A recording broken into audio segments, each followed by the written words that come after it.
Hello, welcome back. This is the beginning of the, probably be the final example, the final tutorial of the C7's flight pack for Kerbal Space Center.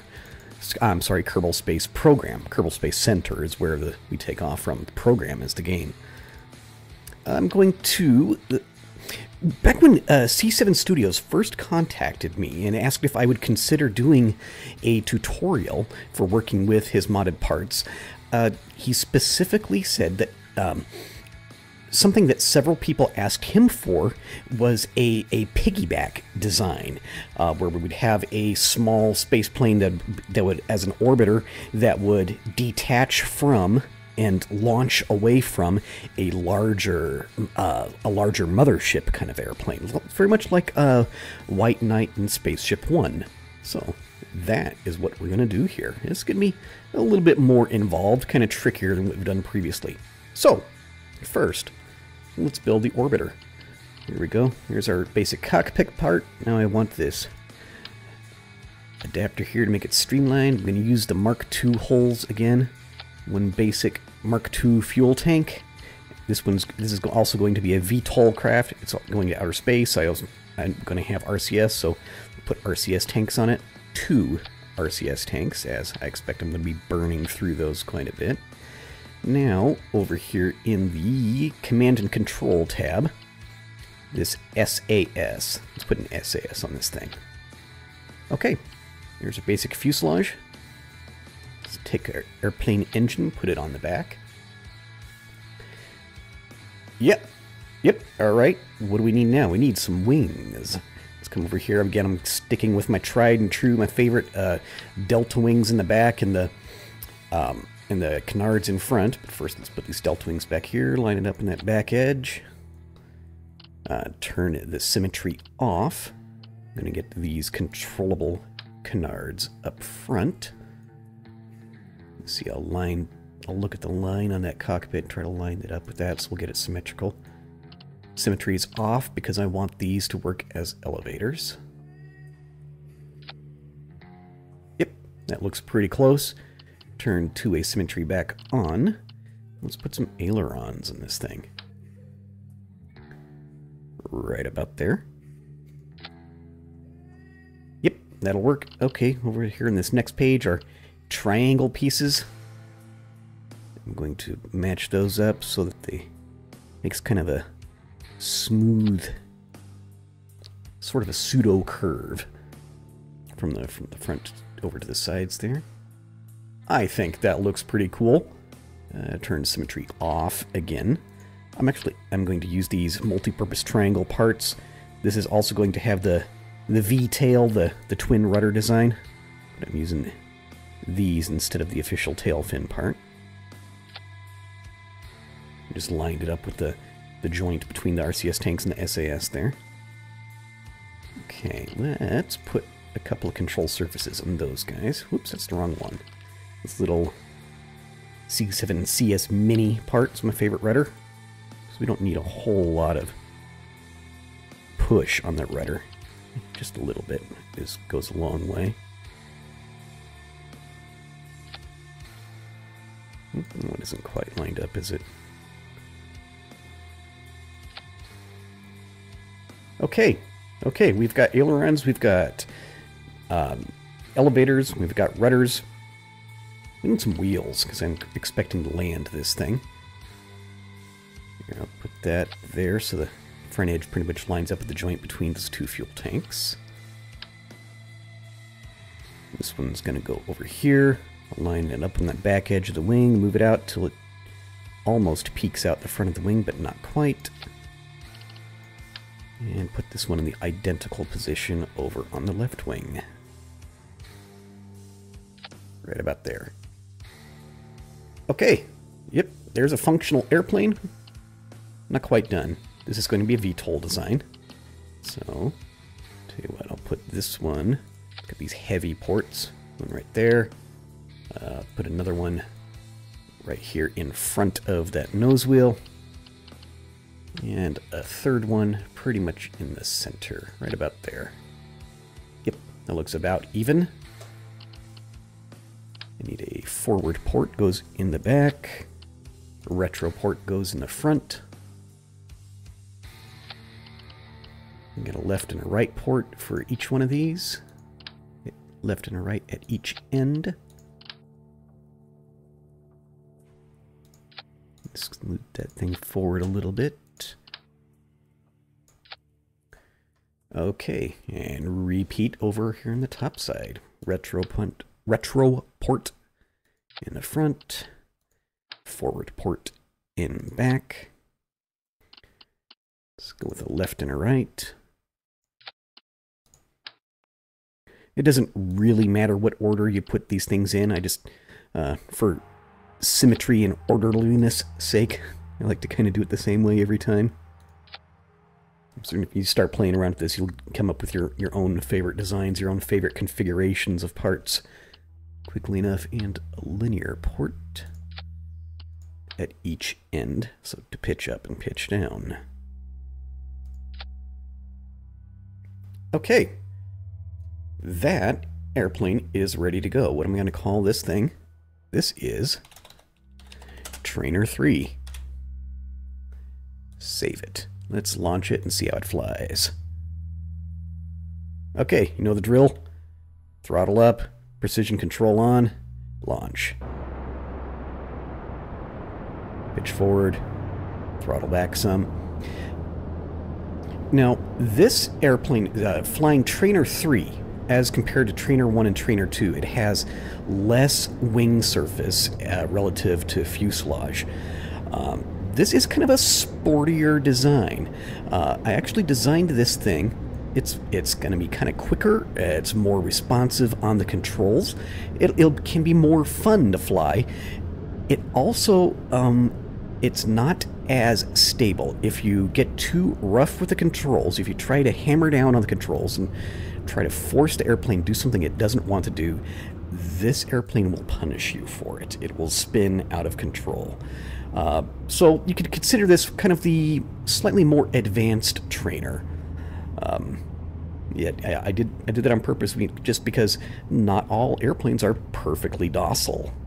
And yeah, well, so you can just kind of progress from Trainer 1 to Trainer 2 to get used to a bigger one, and this one, once you get, this one will definitely lead you away from bad habits.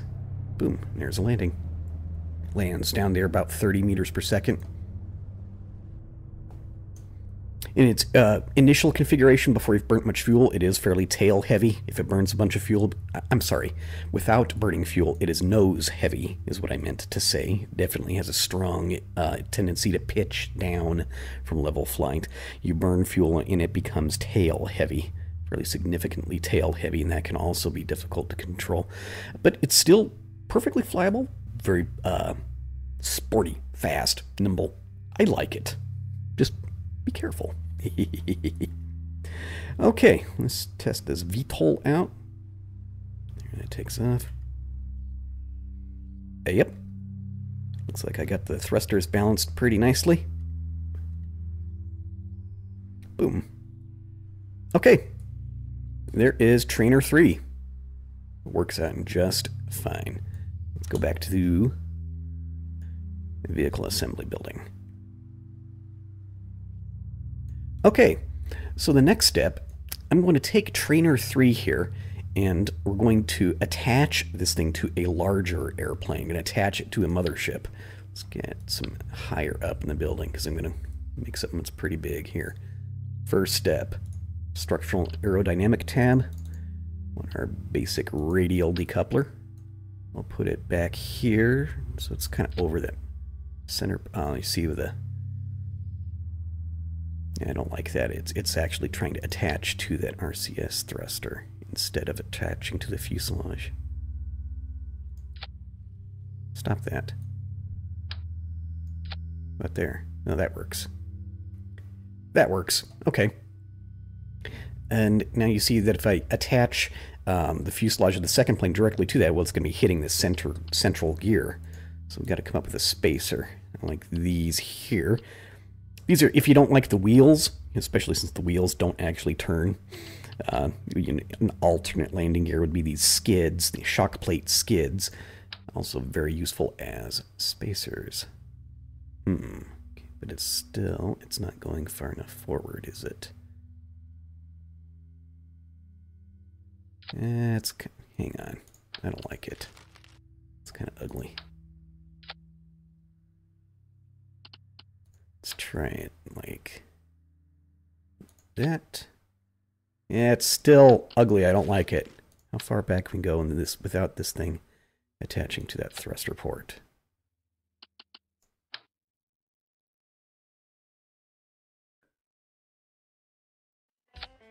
Better. Much better. Okay.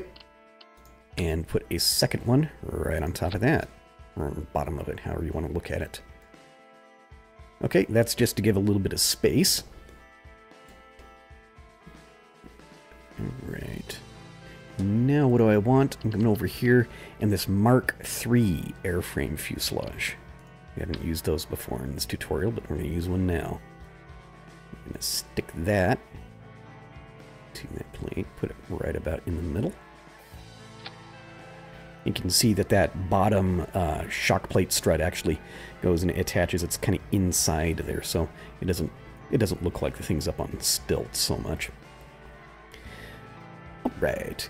Now the next step here, before I forget about this, my orbiter, my smaller plane, just attached at one point. That's not too incredibly stable. I'm gonna make something a little bit better here.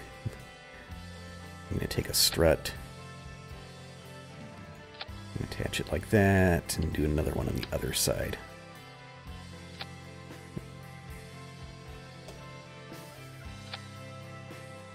Yeah, come on, we can do better. Oh no, that's not what I wanted. Oh no, stop that.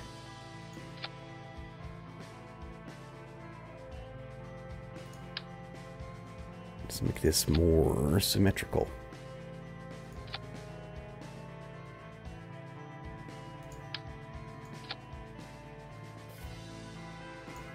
Okay, yep, that works. That will be fairly stable. Okay, now these Mark III fuselage parts, let's zoom out here. I'm going to have 6 of them in a row. So this thing's going to be fairly large. I'm going to put 2 in front of this first part. And I'm going to put 3 behind it. Whenever I first tried to start putting a piggyback design together, I wanted it to have the mothership on top, and I was going to try and drop the smaller ship from the belly, kind of like an X-15 kind of design, or even the X-1. It doesn't really work out too well that way because the parts. You have to make the upper airplane first, and if you try to do it the other way around, then the parts turn out upside down, and it's awkward and it doesn't work. Oh well. But this will work out just fine. Okay, now we've got this part here. It's an adapter, takes it down to the Mark II size. And I'll take this adapter here and put that in front. And that looks kind of like a little aerodynamic nose cone, sort of. And do some more of these streamlined parts here to taper it down to a tail on the back. Okay. And let's go ahead and put that engine here. Actually, while I'm thinking of it, over here, this is what it's calling our stage 1, our decoupler. Once I actually get this thing to altitude and I want to launch my orbiter, I want to decouple and fire the engine at the same time. So I'm going to put that all in the same stage. Okay, so there's the fuselage for our heavy lifter, mothership, cargo lifter kind of a thing. It needs wings. Structural and aerodynamic. In the first tab, we have these down here. The C7 mass wing part. Our engineers apparently see the need for getting a bus into orbit, so they designed these wings for larger 2 to 3 meter holes. We'll get one of those. Turn two-way symmetry on. And I'm going to put it So it's like a little bit ahead of where my orbiter attaches. Not too far ahead, but about lined up with that second of the fuselage parts there. Still, that's not quite enough wing for what I wanted to do. So, repeat. I'm going to grab this one. Still two-way symmetry turned on. And attach that out to the end like that. Zoom out some. Okay, that looks like that is closer. That's enough wing for the job that I have in mind.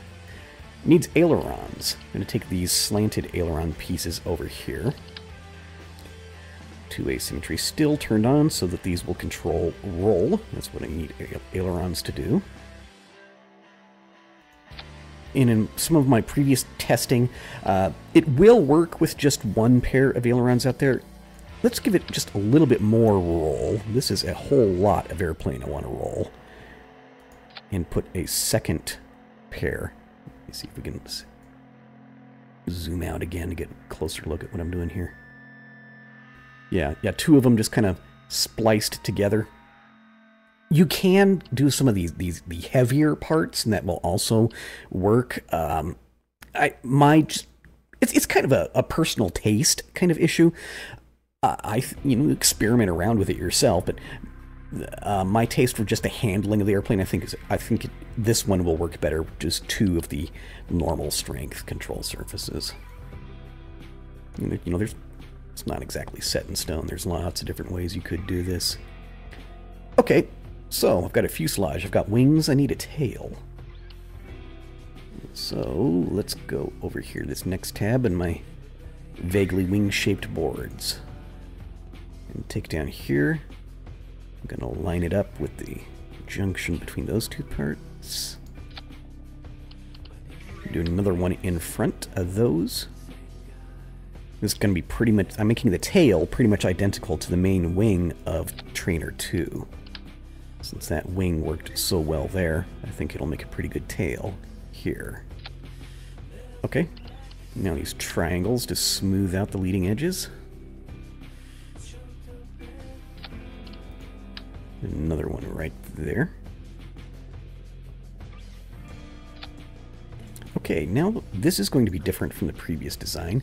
This part over here, refurbished wing, guaranteed to be like new. This model includes a structural engine mount for extra fun. The wing with an engine mount included. Match that up like that. Yeah, that works, huh?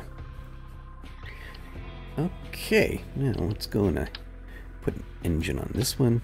Actually, I was getting ahead of myself. Let me see, the way I want to do this, I'm actually going to turn the two-way symmetry off. Put one of these on here. Okay, there's the wing. It needs control surfaces, because this is going to be the elevator. I'm going to come over here, these CS Mini. General all-purpose. Same story as previous. Just one of these control surfaces will not quite be enough. I'm just going to put two of them together. You could also play around with the heavier control surfaces. I don't know. Maybe it's my imagination. Maybe it doesn't really make that much of a difference, but I think it handles better this way. Now, okay, now to duplicate this part, Alt-click. I'm going to need 3 more. Or 3 extras total. Okay. Put this one over here on the other side. Line that front up like that. Yep, that looks pretty symmetrical. And I'm going to use these parts. Oop, not quite yet. I was getting ahead of myself again. And where'd my wing-shaped boards go? I'm going to stay with my tried and true and previously successful double rudder design. It also has the benefit of giving us a little bit more room between the orbiter craft and the tail. Alright, let's put triangle in front of that.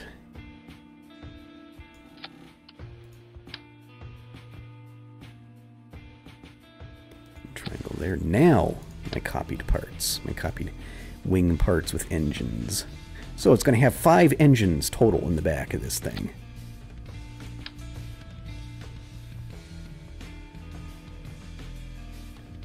right about there. Oh, that doesn't look symmetrical, does it? Here, let's pull that thing back a little bit. What happened? Why does this look so ugly?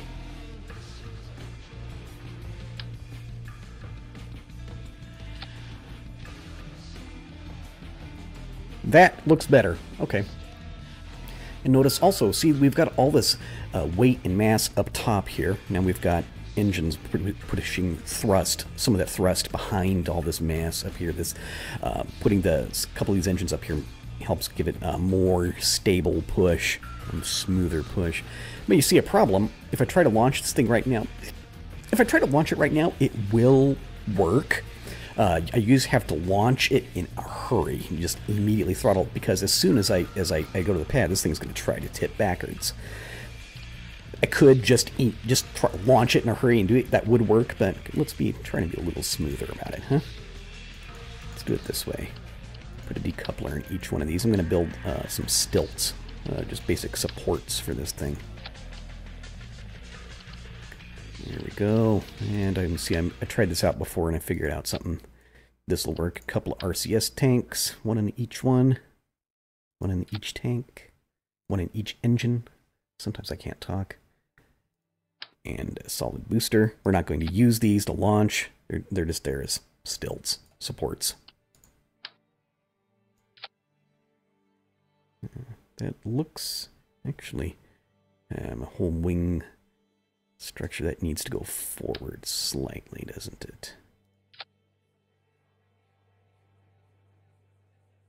Tail structure, I meant.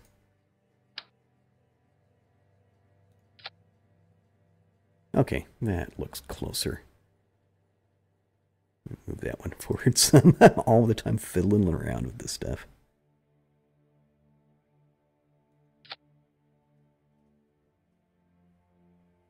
Yeah, okay.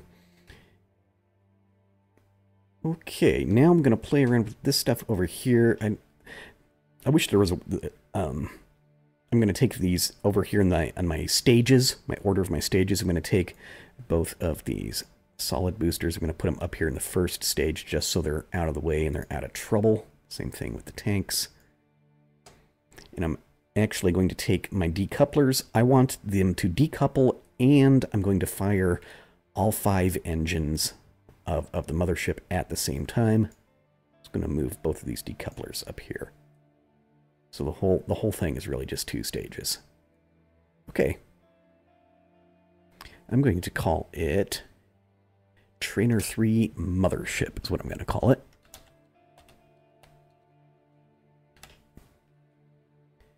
And save. Yep. Okay. Am I forgetting anything? Let me see. We've got tail, we've got rudders, we've got elevators, we have ailerons, a couple of struts, decouplers. This, I believe we're all set to go. Okay. Let's launch it.